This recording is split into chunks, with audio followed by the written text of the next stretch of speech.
You probably don't remember the first time you were told not to click something, but I do. I was 12, sitting in front of a glowing monitor in the middle of the night, and someone in a chat room I probably shouldn't have been in typed a single sentence in all caps. Do not open that file. No explanation, no context. Just a warning. And for years, I didn't know what file they meant. But I never forgot the feeling. That cold little knot in your stomach when you realize someone out there knows something you don't. Something dangerous, something that once seen cannot be unseen. That's the feeling this story lives in. Because somewhere between 2003 and 2007, depending on who you ask, there was a file circulating online that carried no name, no clear origin, and no obvious content. But everyone who encountered it seemed to know instinctively that opening it was a mistake. It wasn't tagged with a virus warning. It wasn't illegal in any traditional sense. It was just wrong. And the strange part, the part that still makes my skin crawl when I think about it, is that most people who saw it didn't open it. They just passed the warning along, as if the knowledge of its existence was enough to contaminate you. This is the story of that file, or at least the story we've been able to piece together, because the file itself, if it ever truly existed, is gone now. But the memory of it isn't, and maybe that's worse. Before we go any further, I want to say something. If you're here because you felt that same pull, that same need to understand the things the internet tried to bury, then you're not alone. I make these videos because I need to know too. Because some of us can't let go of the feeling that something was taken from us, some piece of digital history we were supposed to forget. So if that's you, if you've ever spent hours searching for a video you swear you saw as a kid or a website that vanished overnight, then stay close. Subscribe not because I'm asking you to, but because you deserve a place where these questions are taken seriously, where your memories, no matter how strange, matter. The file first appeared, or at least first became widely discussed, on a now-defunct forum dedicated to file sharing and obscure media preservation. The forum itself wasn't particularly dark. It was mostly used by people trying to recover old shareware games, forgotten TV pilots, and niche documentaries that never made it to DVD. But in late 2003, a user with a name no one can quite agree on, some say it was just a string of numbers, others remember it as something like Archivist7 or The Keeper, posted a thread with the subject line, "Has anyone else seen this?" The post itself was brief. The user claimed they had downloaded a compressed file from an unnamed source, possibly a peer-to-peer network, possibly an IRC channel, and that upon extracting it, they found a single executable file inside with no extension, no icon, and a file size that didn't make sense. It was listed as 0 kilobytes, but the folder containing it showed occupied space. When they tried to open it, nothing happened. No error message, no crash, just a brief flicker of the screen and then silence. But after that, according to the post, their computer began behaving strangely. Not in the usual virus way, no pop-ups, no slowdowns. Instead, files they knew they had deleted years ago began reappearing in random directories. Photos they didn't remember taking, text documents with fragments of conversations they'd never had. And then, a few days later, the file was gone. Erased from their system entirely, along with every trace of the folder it had been in. The user ended the post with a simple plea. If anyone else has encountered this, please confirm I'm not losing my mind. The responses came slowly at first. A handful of users dismissed it as a hoax or a creepypasta in the making, but then others began chiming in, not with identical stories, but with disturbingly similar experiences. One user said they had received the file as an attachment in an email with no subject line and no sender address, just a blank "from" field. Another claimed they found it embedded in the metadata of a music file they downloaded from Kazaa. What linked them all was the same result. Opening the file, or attempting to, led to nothing immediate, but over the following days, their digital environments became subtly wrong. Files out of place, timestamps altered, And in some cases, users reported finding logs or documents on their machines that seemed to reference conversations or events they had no memory of. One user described finding a text file on their desktop titled, "You Were Here," that contained a list of websites they had supposedly visited, but half of them didn't exist anymore, and the other half they swore they'd never heard of. The thread grew. It wasn't viral, not in the modern sense, but it spread through linked forums and email forwards, always accompanied by the same warning: do not attempt to find this file, and if you already have it, do not open it. I want to pause here for a second and ask you something. Have you ever found something on your computer, maybe buried in an old folder or a forgotten download directory, that you have absolutely no memory of putting there?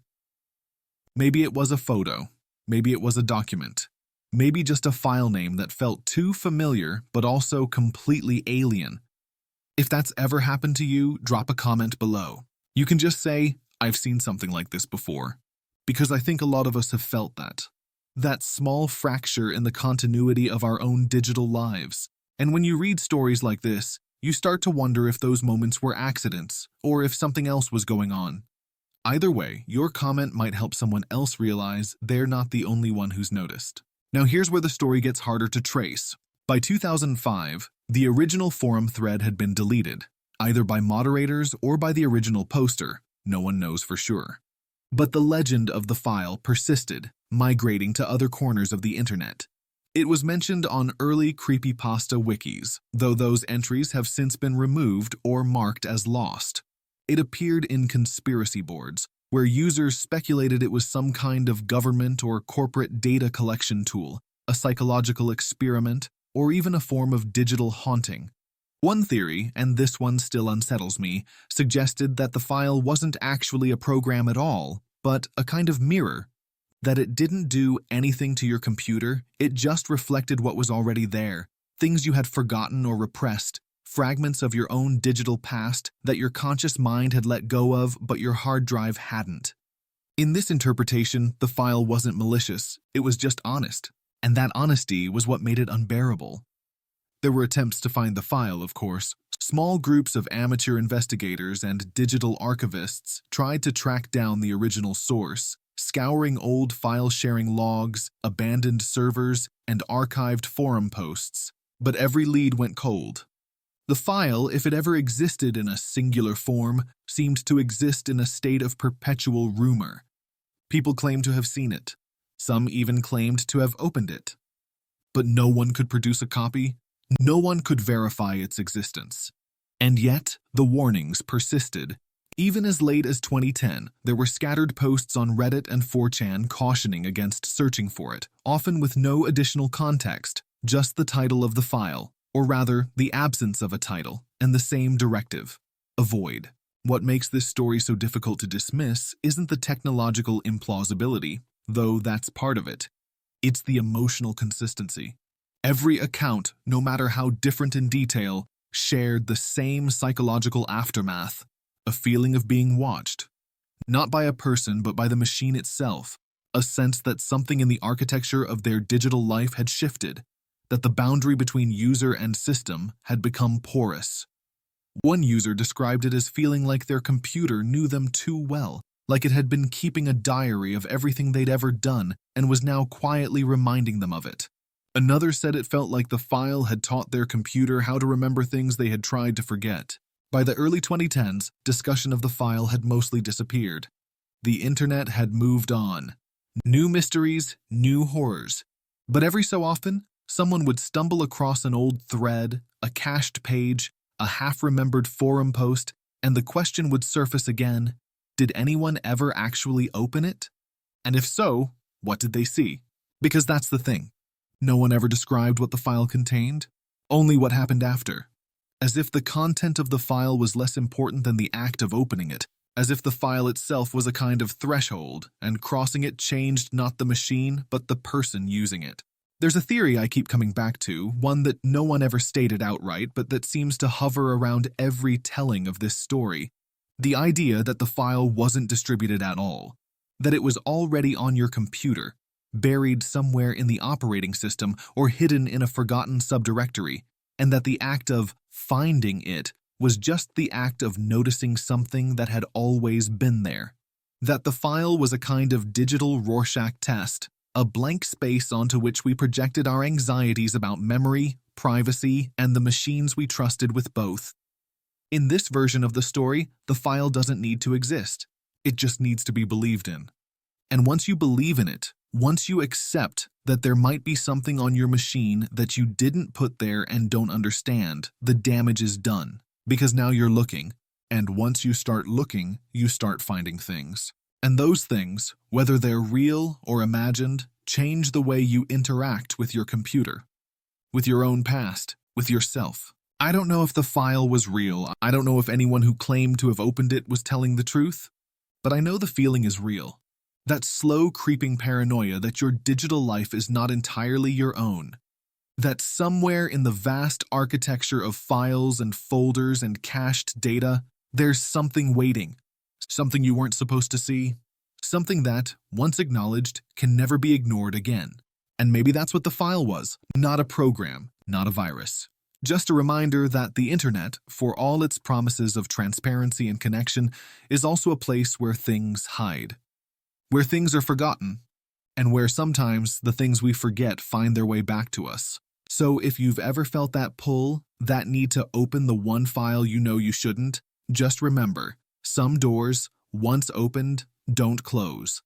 And some warnings exist not to protect you from what's out there, but from what's already inside. I don't know if the file was real. I don't know if anyone who claimed to have opened it was telling the truth. But I know the feeling is real. That slow creeping paranoia that your digital life is not entirely your own. That somewhere in the vast architecture of files and folders and cached data, there's something waiting. Something you weren't supposed to see. Something that once acknowledged can never be ignored again. And maybe that's what the file was. Not a program, not a virus.